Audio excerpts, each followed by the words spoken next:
Welcome back to my channel. Today I will explain topic of science. That is, I will like to explain about prism. I think you have not learned about prism in your previous classes. Now I am going to explain about prism. And here I have a prism. I have taken it from my science lab. This one is prism. It is a transparent substance. Transparent है ना ये. How can we define it? मतलब what is a prism? Prism क्या होता है? Do you know? Can you define it from seeing it? By looking at it, can you define what is this? Triangular shape. ठीक है? अगर आप इसको देखते हो, फर्स्ट ऑफ ऑल ये है आपको 3D में नजर आ रहा है, ओके? बट अगर मैं इसको ब्लैक बोर्ड पे ड्रॉ करूंगी तो सिर्फ यही ही ड्रॉ कर पाऊंगी, है ना? ये ड्रॉ किया तो जैसा कि आप लोगों ने अभी बोला, ये आपको देखने में कैसा लग रहा है? It is a triangle, but basically it is not a triangle, okay? अब आपको दूसरी इसकी फिगर बताती हूँ ऐसे. ये बुक है मेरी. बुक भी किसके फॉर्म में बना दी मैंने? प्रिज्म की फॉर्म में, ठीक है? Here you will know what is a prism. Prism क्या होता है, इसको ध्यान से देखो बुक को. तो बुक के आगे वाले पोर्शन पे ये क्या बन रहा है? ट्राइंगल बन रही है. क्या बन रही है? सिमिलरली पीछे वाले पोर्शन पे भी क्या बन रहा है? ऐसे पकड़िए.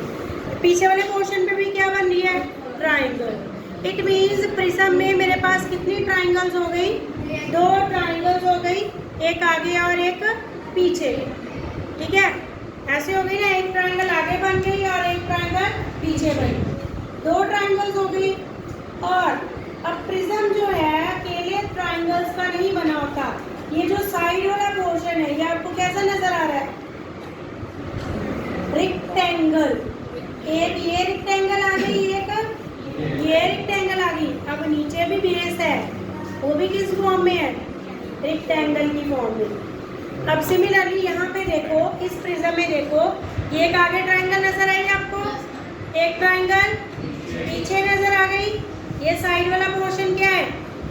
ये वाला रेक्टेंगल और नीचे वाला पोर्शन रेक्टेंगल, ठीक है? समझ लगी? अब प्रिज्म को हम कैसे डिफाइन कर सकते हैं? 1 ट्राइंगल, 2 ट्राइंगल और जो 3 हो गए हैं मेरे पास रेक्टेंगल्स. क्लियर? अब आप अगर आपको कोई पूछे what is prism, how can you define it? It is not a triangle. It is a transparent glass substance which consists of 2 triangle and 3 rectangular shapes. Okay, that definition आपकी book में given है. Prism क्या हो गया? अब मैं board पे draw करूंगी तो ये आपको ट्राइंगल ही नजर आएगा, because we are dealing here in 2D figures. Okay, 3D में फिगर में मैंने आपको बुक से बता दिया, दूसरी इसकी ट्राइंगल की फिगर आपके हैंड में. ओके, अब देखो, ये तो हो गया मेरे पास प्रिज्म. प्रिज्म क्या होता है? अब जो 10th क्लास का टॉपिक है वो क्या है? Refraction through prism. क्या है टॉपिक? रिफ्रैक्शन थ्रू प्रिज्म, ठीक है? अब देखो, जहां पे भी रिफ्रैक्शन की बात आ गई, we will deal with incident ray, refracted ray. 2 रे से डील करेंगे. कौन कौन सी? एक इंसिडेंट और रिफ्रैक्टेड. अब देखो जी, अब प्रिज्म में से रे की बात है, it means we are saying something about light. Light के बारे में बात, ठीक है? प्रिज्म से ये मेरे पास प्रिज्म है. ये जो रे है प्रिज्म के एक सरफेस के ऊपर जाके टकराएगी. जो रे प्रिज्म के सरफेस के ऊपर टकराएगी, ठीक है, that ray is known as incident रे. उस रे को हम क्या बोलते हैं? Incident ray. ओके, अब ये सरफेस पे टकराई. जैसे आप अपने रास्ते पे चले जा रहे हो, रास्ते में कोई ऑब्स्टेकल आ गया तो आप क्या करोगे? पाथ चेंज कर लोगे अपना, है ना? मैं चली जा रही हूँ, आगे ये चेयर आ इधर को टर्न कर जाऊंगी। वैसे ही लाइट का नेचर है, लाइट क्या करेगी, ये उसके रास्ते में ऑब्स्टेकल आ गया, वैसे उसने कैसे ट्रैवल करना था, स्ट्रेट, अगर रास्ते में कोई भी ऑब्स्टेकल नहीं आता। बट यहाँ पे मेरे पास क्या आ गया, कोई ऑब्स्टेकल आ गया, तो लाइट क्या करेगी, अपना पाथ डेविएट कर लेगी। वो सीधा जाने की बजाय वो क्या करेगी, अपने पाथ से हट जाएगी, दूसरे रास्ते पे चलना शुरू कर देगी। ठीक है, जो रे अब यहाँ पे आके रे ने अपना पाथ चेंज किया, उस रे को हम क्या बोलेंगे, रिफ्रैक्टेड रे। क्या बोलेंगे, रिफ्रैक्टेड रे। अब देखो जी, आगे फिर रे को कोई ऑब्स्टेकल फेस करना पड़ा, फिर रे अपना पाथ चेंज कर लेगी। ठीक है ना, जितने ऑब्स्टेकल आते जाएंगे रे उतनी डेविएट करती जाएगी, अपने पाथ से हटती जाएगी। अब ये फिर रे क्या हो जाएगी, फिर अपना पाथ चेंज कर लेगी। फाइनली जो रे बाहर आई, उस रे को हम क्या बोलेंगे, इमर्जेंट रे। क्या बोलेंगे, इमर्जेंट रे। जो रे मिरर प्रिज्म के ऊपर फॉल ऑफ की, that ray is known as incident ray. जो प्रिज्म से रिफ्लेक्ट कर गई, that ray is known as reflected ray. और जो फाइनली हमें दिखाई दी, that ray is emergent. Okay, ये 3 रेज होती है। अब देखो जी, हमेशा रे बनाने के लिए मुझे नॉर्मल ड्रॉ करने पड़ेंगे। नॉर्मल्स क्या होते हैं, परपेंडिकुलर। नॉर्मल्स क्या होते हैं, परपेंडिकुलर। अब ये जो एंगल बनाएगी इंसिडेंट रे और नॉर्मल के बीच में जो एंगल बनेगा, उसको हम बोलेंगे i. That is angle of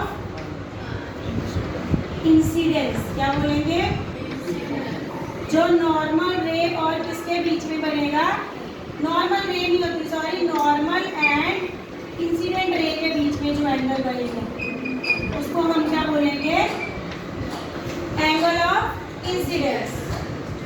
अब जो रिफ्रैक्टेड रे और जो ये नॉर्मल है, उसके बीच में एंगल बनेगा, उसको हम क्या बोलेंगे, एंगल ऑफ, क्या बोलेंगे, रिफ्रैक्शन। क्या बोलेंगे, रिफ्रैक्शन।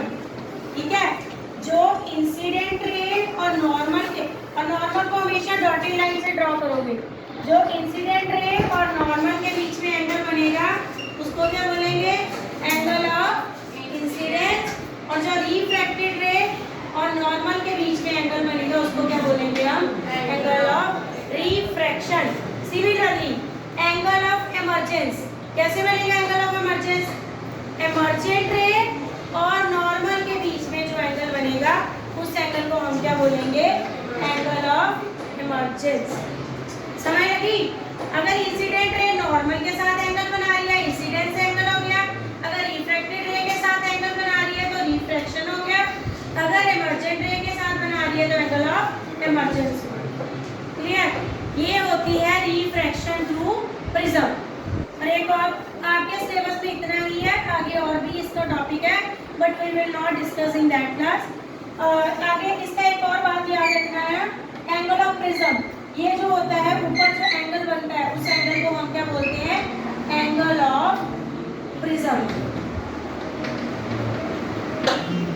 ठीक है, अब इसी के रिलेटेड, प्रिज्म के रिलेटेड आपका एक और टॉपिक है, dispersion of light. Next topic है dispersion of light. Thanks for watching.